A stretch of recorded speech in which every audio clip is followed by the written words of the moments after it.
Today, I'm going to do a live demo using a luxury Chicago Realtors website to show you step by step how I would go about improving this site for SEO performance to help you get more leads and closings from your real estate website.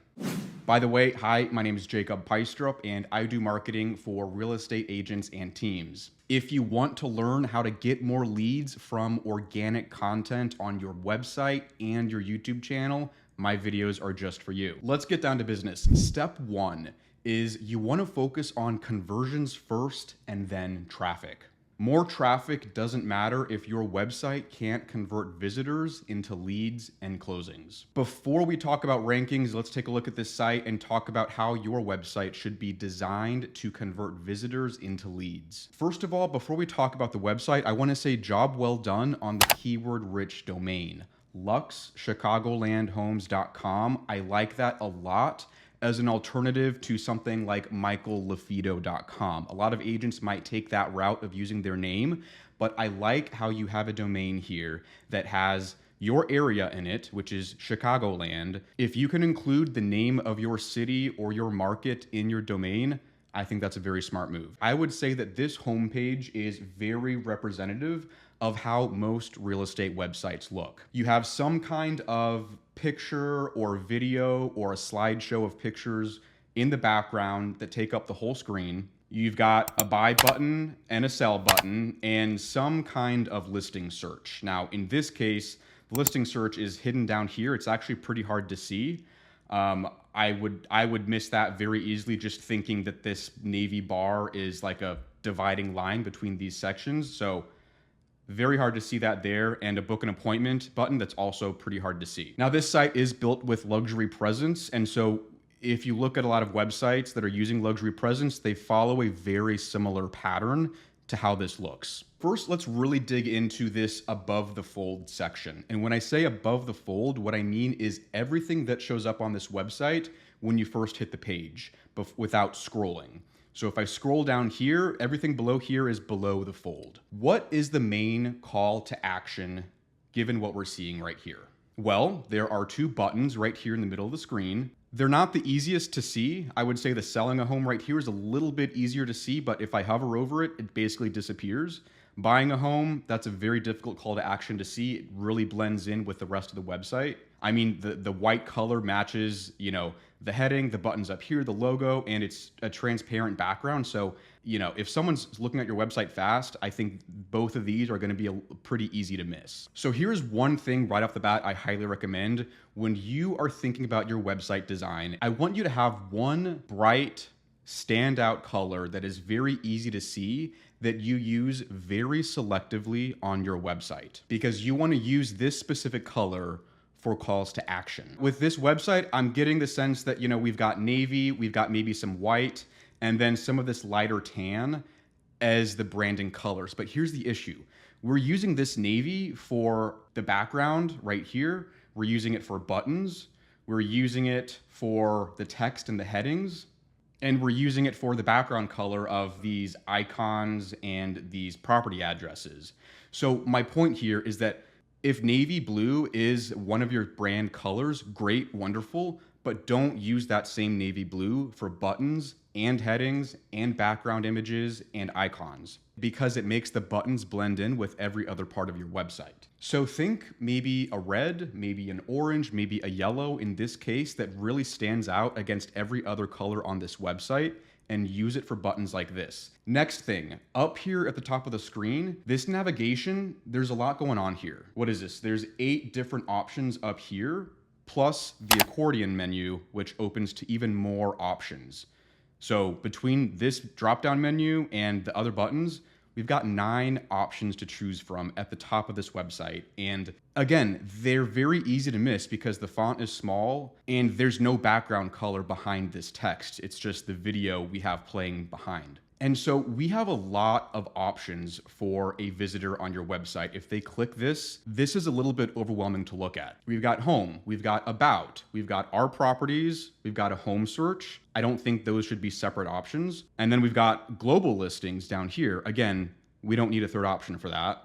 Neighborhoods, great. Home valuation. Okay, so that's a seller. That's meant for sellers. buy or sell with crypto. I don't know if that's important enough to make it an option on your main navigation. We've got blog. We've got press and media. I would say that could be consolidated into the blog. We've got videos. We've got testimonials. Let's connect, which is just a contact button, and then log in. Between all of that and the 8 of those that we have up here, I would say really try to consolidate your menu options down to 4 or 5. So let's scroll down a little bit to see the rest of this website. We've got the listing search right here, and then we've got 3 more options when we scroll further down. We've got home search, home valuation, and let's connect. I'm gonna argue that's more of the exact same stuff that's right up here. We've got buying, we've got selling, and we've got book appointment, we've got contact right there. So this seems a little bit redundant to have those 3 options all over again. Let's keep scrolling. Now we get to About Michael LaFido. I like this section a lot. This is where I want to learn about you. I want to hear about your experience in real estate and why I should work with you. Love that there's a video right here. Now, it would be nice if instead of automatically playing full screen, the video could play in that little window right here. And then if someone wants to expand it to full screen, they can do that. But that's just a small piece of feedback. I like this little section right here that just shows a little bit of social proof. I would maybe add some text here to just show, that you've been featured in these publications, you've been interviewed, whatever those appearances look like. But I do like that little bit of social proof right here. All right, next up, we have this featured properties section. And all this is 3 listings that I'm guessing are either Michael's or his team's collective listings. I do not put listings anywhere on the homepage for any real estate website that I work on, but that doesn't mean that it's not a good idea for you to do it. So let's talk about a few things that are good and bad with having this section. Number 1, it can be really good as just having social proof if you have a potential seller on your website saying, hey, okay, Michael and his team are legitimate agents. They have 3 decent looking listings here. So if someone wants to click on here and just take a look at, how do you market your listings? What do the pictures look like? They can do that. Let's say maybe you have a potential buyer, of everyone coming to your website, maybe let's say 0.5% are looking at buying, maybe one of these listings you have here. So those are 2 ways this can benefit you. Another thing is that it might make your current sellers happy to know that you have their listings on your homepage to show that you are trying to market them, you're doing a good job, and you are earning that commission. So those are some good reasons to have these listings on your homepage. Now, here's a few things that I'm not a big fan of. First of all, I think that this can be a little bit of a distraction because you got to ask yourself, what am I trying to accomplish with my homepage? Of all the people that visit my homepage, what do I want them to do? Typically, my goal is that I want them to be sold on you, your team, your way of doing things. I want them to get to know Michael LaFido and his team. And yes, obviously showing some of their team's listings are a good way to do that. But it can get distracting because let's say someone just wants to click around, they want to look at all these listings, they click view all, and then it just takes them to, more listings where it's kind of like they can just go down the rabbit hole of clicking through here. Now, I will say I'm glad that this does not take them to just a random IDX page where they could search for any listings. But again, I think this can maybe be a little bit of a distraction. So what I would recommend is really think about just putting these on a separate page. Like we have up here, our properties, there's a page for that. Or you could just consolidate this into a section on your seller page. I think that a really good alternative than putting your listings here would be some kind of lead magnet. So for example, the guide to selling your home in Chicago, or a home ready checklist, or relocating to Chicago, some kind of ebook. Some kind of thing you can promote here that ties into your brand and your offerings. Scrolling a little bit further down to areas of expertise. I don't really like this section. So first of all, if I'm on a website called luxchicagolandhomes.com, I'm really expecting that website to be about homes in the Chicago area. Buying, selling, investing, the market. I don't think that you need to have, pages that take me to Florida and Mexico when I'm on a website about Chicago real estate. Now, these pages aren't even built out. So you have these buttons on your homepage that are driving people to either your Chicago page or your Mexico page, which doesn't actually exist yet, or your Florida page, which also does not exist. So overall, I would say that this whole section right here is a waste of space on your homepage. This is taking up digital real estate on your website that could be serving a greater purpose of helping someone get to know you and trust you. Whereas in this case, it's doing absolutely nothing. I would say that it's even hurting a user's experience on your website, because maybe let's say someone does want to learn about Mexico and they come here and there's actually nothing about Mexico at all. Let's keep going. Naperville luxury home for sale. This feels very similar to the featured properties section, except it's just one section of the homepage specific to one listing. My thoughts are similar to before. First, I think that this works really well if you want to show a stunning example of how you've marketed a home. You've got this great video right on your homepage. And so if you have a trophy listing like this, and you really just want to put it on your homepage and let people watch a video to see how you market your listings, I think there's nothing wrong with that. I would be careful with the call to action here, share video. What you're going to do here is take someone to Facebook, X, or LinkedIn, and then once they're off your website, expect them to be gone. So I'm really not a big fan of having social sharing buttons on your website, because it kind of distracts from what you want.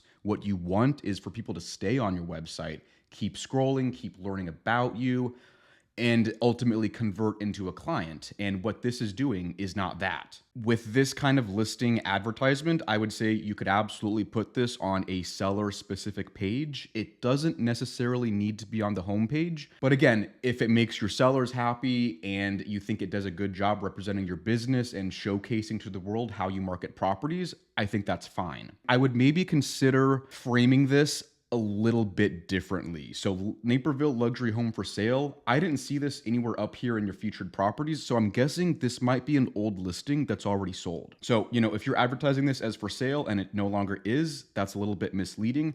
But if we were to switch this to just be, here's how we sold a $7 million house, or a case study of how we marketed this stunning listing. So I would say switch from trying to make it about the house itself and make it more about your team and your marketing tactics that make you stand out. Moving on. Testimonials. I like having these testimonials here. I think this is a great way to show some social proof that you are an expert in your field. You do a great job serving clients, but I want this to be a little bit further up on the page, and I want it to be easier to see, because right now it almost kind of blends in with this section about Naperville luxury home for sale, because it looks like this section is kind of split into two, with the white background and then the tan background. And consider maybe showing a couple testimonials next to each other. We got this slider right here, but if you can show 2 or 3 at once, that might not be a bad idea. In the news, I like this. I think this makes you look like an authority in your market. If you've been interviewed or featured in local publications, I think that's great. Also, side tip, anytime you get featured in another publication online, definitely make sure they link to your website, because gaining more backlinks from websites in your market is a very important component of ranking higher on Google. But getting backlinks is a lower priority compared to, first of all, your web design, and second of all, your content. So that's just a side note there. Recent blog posts, I think that's great if you want to be able to have people visit some of your articles from your homepage. But I would consider, instead of making this just your most recent blog posts, cherry pick your top performing articles that get the most views and the most engagement from readers of those pages. Just because this is Michael's most recent article on his site doesn't really mean it's the best piece of content on his site, because let's say maybe he has the ultimate guide to moving to Chicago somewhere on his blog and it gets hundreds of visitors a month. I would argue you should put that on your homepage instead of 3 smart moves for buyers and sellers this summer. Alternatively, let's say he has the ultimate guide for buying a home in Chicago or selling a home in Chicago. Again, I would say that would be a more strategic use of one of these blog posts on your homepage, instead of just something about homeowners insurance. Work with us. I like having a work with us section, but I don't like this one. This is very difficult to read. I gotta zoom in here and I still can't really tell what this says. It's a little bit difficult to read. And so that's one thing I would say that goes across the board of your whole website. You wanna make things easy to read, easy to see and to click. And if something blends in with the background like this, you've got to change the color somehow, make the font a little bit bolder, remove the background image and just make it a black background or something. But I think that this right here is not serving the purpose that it could. Now, I'm not saying this is a bad example of a real estate website. I'm just saying that this is an example of a site where there are some really big things that could be redone as far as design, calls to action, and social proof go. So now I'm going to show you a rough idea of how we could take this website and redesign it to perform a little bit better. So this is just a rough mock-up, but let's take a look at some things that I changed here. First up, got rid of the background video and made the background just a still image of Chicago. I added some heading text to represent your brand. And I added a picture to make this agent look like an authority. And especially this one's a great one because this is literally a magazine cover. So if you can show a picture of you or your team, on the front of a magazine, I feel like that does a great job showing your face, establishing you as an authority, and helping someone connect a little bit more with you the second they come to your website. Let's take a look up here too. We've got some consolidated options on the navigation. There's not 8 or 9 options anymore. I got this down to 5 options and that's it. Another thing I want to point out, the button. Right here, this button stands out on the screen. It's a lot easier to see. I don't see this shade of gold appearing anywhere else than calls to action. Now, I do have a contact form right here below the hero section of this page, just in case, let's say 0.1% of your visitors are ready to transact with you right away. We've got a lead form right here in case someone wants to fill that out. Now, this form is seller specific. If you want to make it more of a general form that appeals to buyers and sellers, you could do that instead. Or you could just opt to not have this form on the homepage and just stick to a button right here that takes me to a dedicated buy page or a dedicated sell page. Let's keep going. Boom. Next thing up, I want to learn about you and your team. So right here, we've got the same About Michael LaFido section. This is just the automatic thumbnail for that video. So I would maybe, make the thumbnail a little bit better to show that, this is about you. Maybe include a headshot instead of just, an action shot from this video. I like how it plays in the little container right here. So if someone wants to make it full screen, they can do that, but it's not automatically set to full screen. So if you have an intro video for you and your team, I think that having it on your website homepage is a smart move. And then reviews right after that. Make them easy to see, make them easy to read. Show me that you have a lot of 5-star reviews. And then boom, right after that, let me meet the team. So if you're a solo agent, you might not need this, but if you have a team behind you, let me meet the team right on the homepage. Again, this is not a functioning website. This is just a homepage. But if I click on either of these headshots, they should all take me to a dedicated bio page for that person. I think it's really great when agents put information about them on a dedicated bio page, because if I'm a potential seller or a buyer, I see your face right here. I want to learn more about you. Now, I'm not saying put your resume as your bio page. No, I want to read something personalized about you as the agent. I want to hear about your background, your upbringing, what got you into real estate, your education, your experience in real estate. Tell me about your personal life, your family, your hobbies. Whatever you are comfortable with sharing publicly in a bio page about yourself, I think the more details you can share about your life, the better. Now, moving on, I did clean up this section about why I work with Lux Group. Made it a little bit more visual. Now, how it works. This is a very similar design to the section above.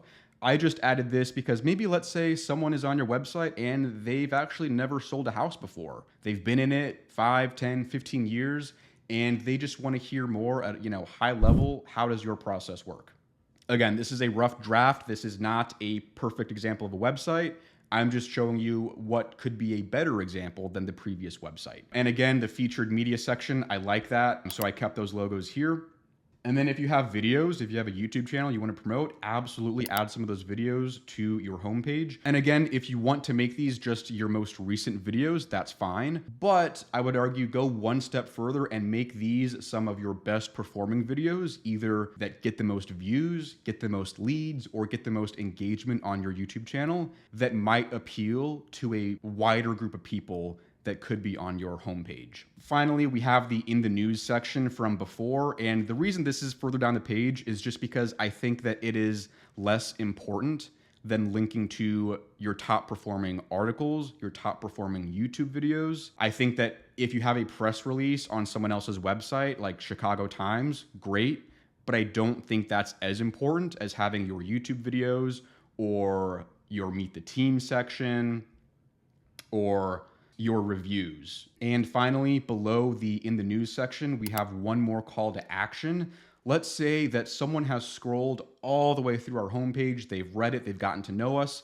Maybe now there's a better chance that a visitor is ready to convert into a lead and either get a home valuation or call us. And again, notice this shade of yellow is nowhere else on this homepage than the calls to action. So the buttons, another button right there, another button right there, and that's it. We're not using this shade of yellow in the headings or the background colors. I want to make this very unique so it stands out on the page. Now, I want to walk you through why I designed this new website the way that I did. When you think about the very top of your homepage, right here, the section that someone sees before they start scrolling, what is the main goal for a potential buyer or seller when they first come to your website?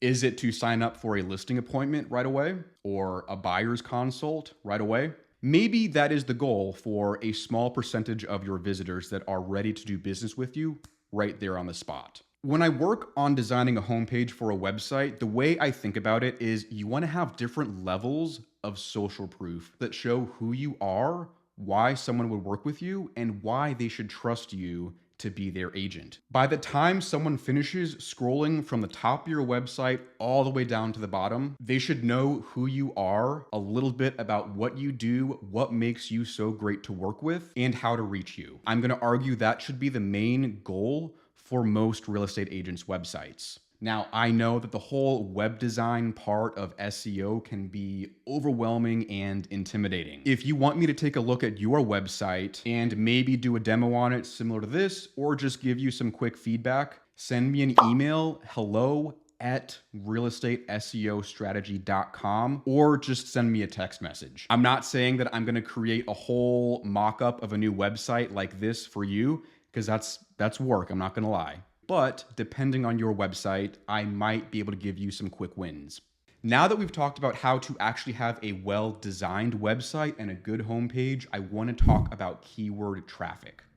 So let's take a look at Michael's website here on Ahrefs. I'm a big fan of Ahrefs. You can use SEMrush or Ahrefs. They're pretty comparable. You've got an estimated traffic of 250 visitors a month. Now, Ahrefs is far from accurate. I would say that it depends on where his traffic is coming from, because organic traffic from Google might be 500, might be 1,000, might be 2,000 visitors a month. I can't tell without looking at his analytics. But this traffic number is just an estimate for organic traffic, because if you're running Facebook ads, if you are promoting your website on YouTube or TikTok, you might be getting visitors from other platforms, but this is just an estimate on Google search traffic. Now let's look at some keywords. Now, if we look down here, everything that Michael is ranking number 1 for, we've got a couple keywords. First up, ranking number 1 for your name is great. A branded search for your name or your team's name is great, because think of that like warm traffic. If someone is searching you by name, they know who you are somehow. They might know you pretty well. They might have just seen a random video or Instagram post from you. So getting branded searches by name is great.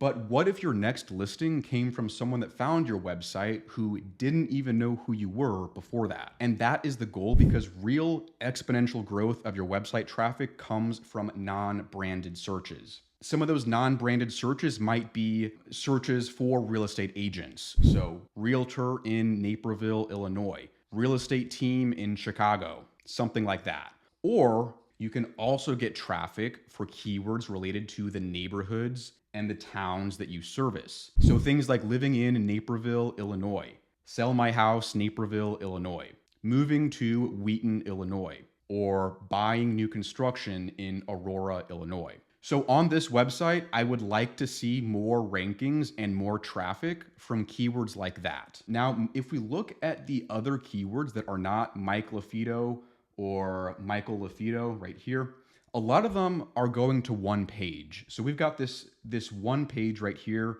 Western Suburbs. So Illinois Western Suburbs of Chicago, Western Suburbs, West Suburbs, more West Suburbs. So this one single page seems to be driving most of the traffic organically to this website that is not coming from a name search. And really, this page is just a page that links out to the western suburbs along with a little bit of an overview and some data. But overall, there's not much real content on this page. This page is just mostly driving people to other pages that go to those western suburbs. So I think one quick win is that you could add some more written content to this page to help someone learn about the western suburbs, what to know if you're moving here. Give me a high-level overview of all of these towns in the western suburbs. Now, if we click on to these pages, all of these suburb-specific pages are pretty short. We've got a couple paragraphs here. And I'm going to say, it's a high-level overview. And I see this a lot with luxury presence websites. They've got a couple paragraphs that's, a very basic overview and very general explanation of this town. There's no pictures. There's not a lot of in-depth information because I think that you could probably explain to someone what it's like to live in Naperville in a lot more than just 5 short paragraphs. And the rest of this page is just stats that's probably pulled from some source they're using to generate pages like this for all the suburbs. So demographics, schools, and then listings.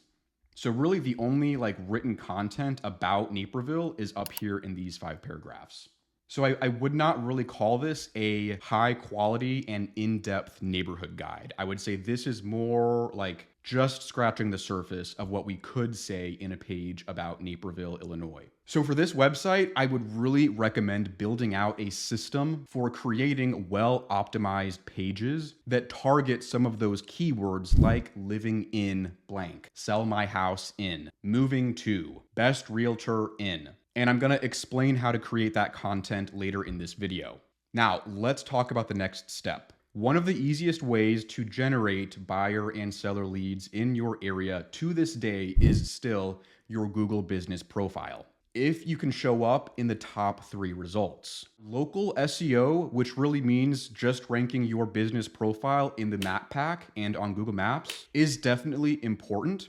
And based on the agents I've worked with, you can certainly get leads here and there if you rank within the top 3 for keywords like real estate agent near me, best realtor near me, commercial broker in whatever the town is that you're located in, or real estate team in blank. I'm a big fan of the tool Localo. And so what this is showing me right here is that this business profile is ranking beyond 20 everywhere on the map in their service areas. Ideally, what we want to see is that you're ranking really well in the immediate vicinity around your address, because right here, the center, this is the address that's in the Google business profile. So we want to see you rank well in that immediate area.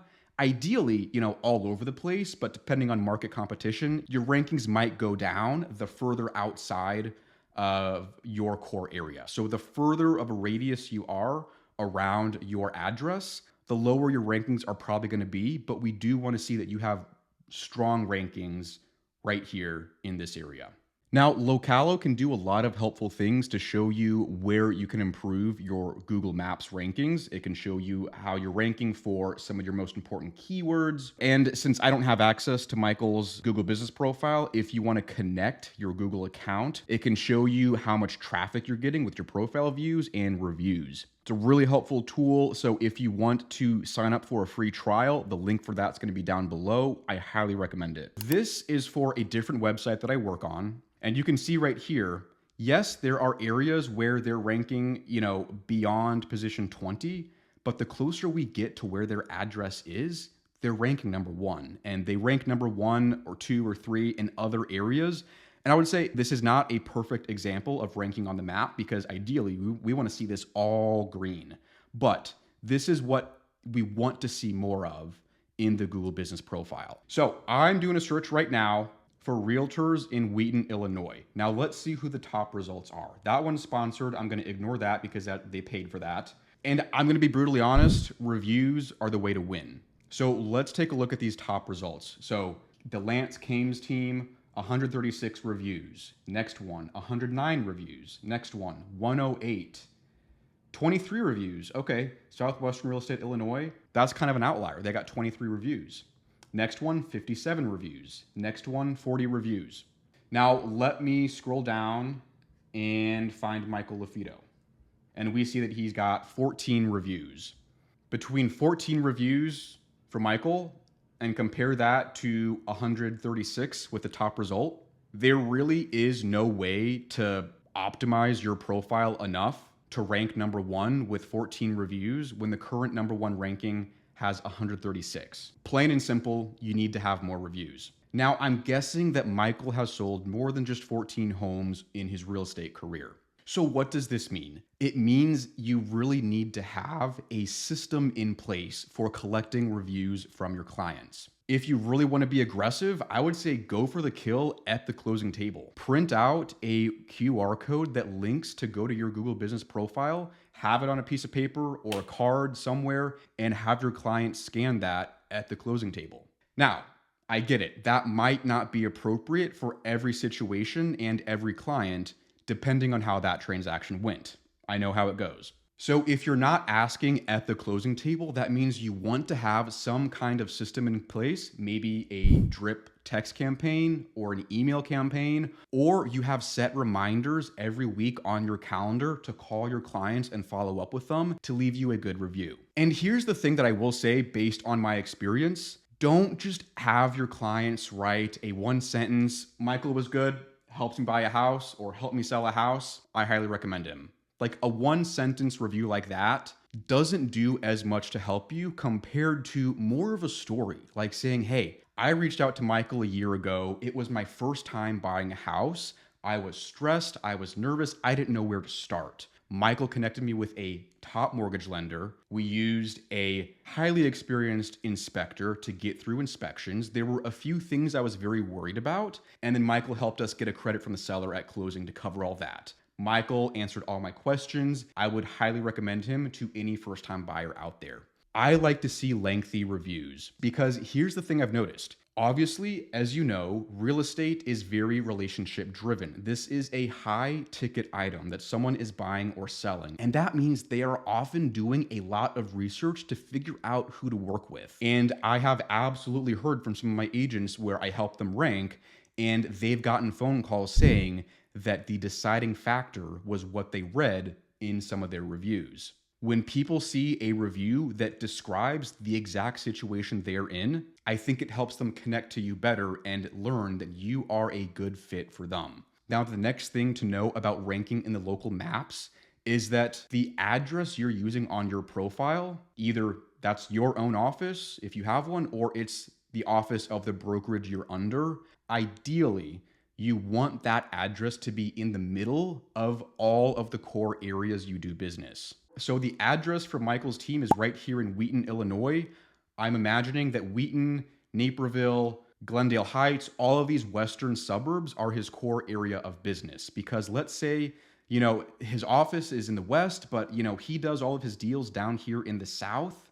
That is a missed opportunity if you don't have an address that's in the middle of all the areas you want to rank in. Because if someone's down here in, Dalton, and they're looking for best realtor near me, and your office is way over there in Wheaton, they're not going to find you. So that's just a quick, overview of the maps and ranking locally. Now let's talk about neighborhood and service pages for buyers and sellers. This is a really important thing for real estate websites, and it's something that a lot of real estate websites do incorrectly. So let's go back to Michael's page on the western suburbs of Chicago. You want to have a well-written page, if it's a neighborhood guide like this, that captures all the right keywords related to western suburbs of Chicago. So I am a big fan of rankability. So we're going to use rankability right here. I put his page into rankability for the keyword western suburbs of Chicago, Illinois. Now, we've got a rankability score of 45 right off the bat. That's good, but that's not great. What that means is that you're covering a lot of these keywords pertaining to the western suburbs. Everything in green over here is used somewhere on the page. So we do see some green. I love that. But there's a lot of white space, and there's a lot of these keywords that have not been used anywhere on the page. So 45, that's a good start, but if you can have a writer maybe add a little bit of content to this page and use a lot more of these keywords, get that score up to a 60 or a 70 or an 80, that would be really good. Now, let's take a look at another one of these neighborhood pages. We're going to come back to the Naperville neighborhood guide. So right here, let's throw this one into rankability and compare it. So we've got a rankability score of 15, which is pretty low if I'm being honest. So that means that there are a couple keywords we've used, but overall, this page is not really covering the keywords that we should be using when we talk about living in Naperville, Illinois. So living in Naperville, Illinois, right up here, that is what we're establishing as the primary keyword for this page. That is the main topic of this article, and everything that is discussed on this page somehow ties back to this concept of living in Naperville, Illinois. These keywords over here, these are called NLP keywords, natural language processing. And what happens is the more of these that Google sees on the page, the more relevant it establishes your page as living in Naperville, Illinois. Now, these keywords are based on the keywords used in the top 10 results on Google. So it means if you want to be competitive and you want to rank in the top 10, you've got to cover more of these topics because that's what all the other websites are talking about when they talk about living in Naperville, Illinois. Now there's 90 keywords here. I'm not saying you need to use every single one of them, but if you can use more of them, that's going to increase this rankability score. And so if you can get it to above 63, that's what rankability is recommending for this keyword specifically, based on the other websites ranking and the competition for this keyword. A score of 63 means you're going to be way more competitive. I really recommend building out a system for either creating new content to cover new areas and keywords, or upgrading existing content like this, where you already have a page, it's just not doing well, and you need to add some more stuff to it to get it to perform. You know, it depends on how busy you are and how much time you've got to throw at this.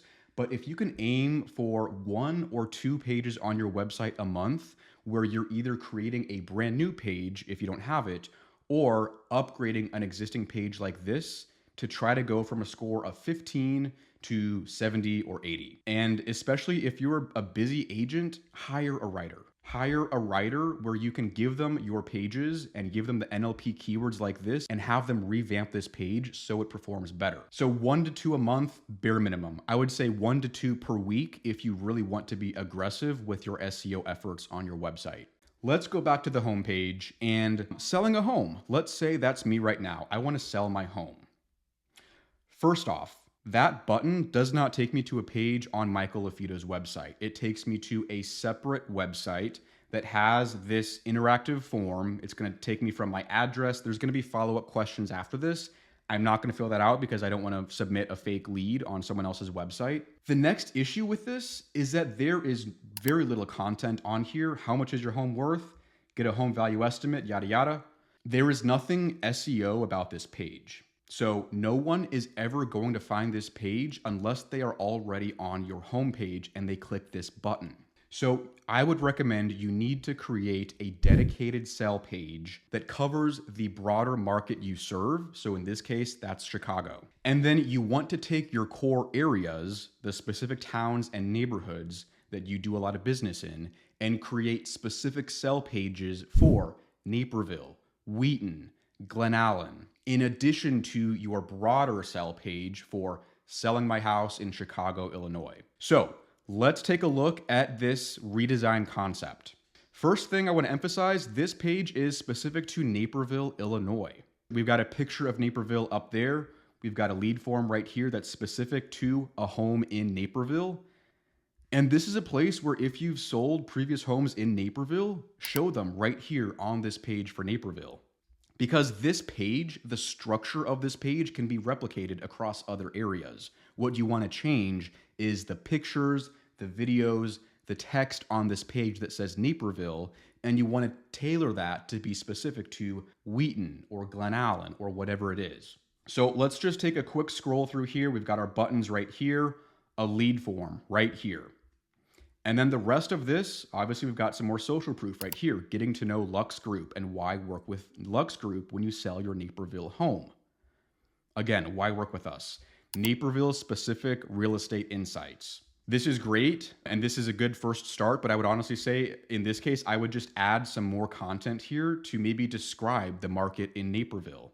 What kind of price ranges are there? What kind of homes are there? Are we talking it's all single family? Are there townhomes, villas, condos, new construction?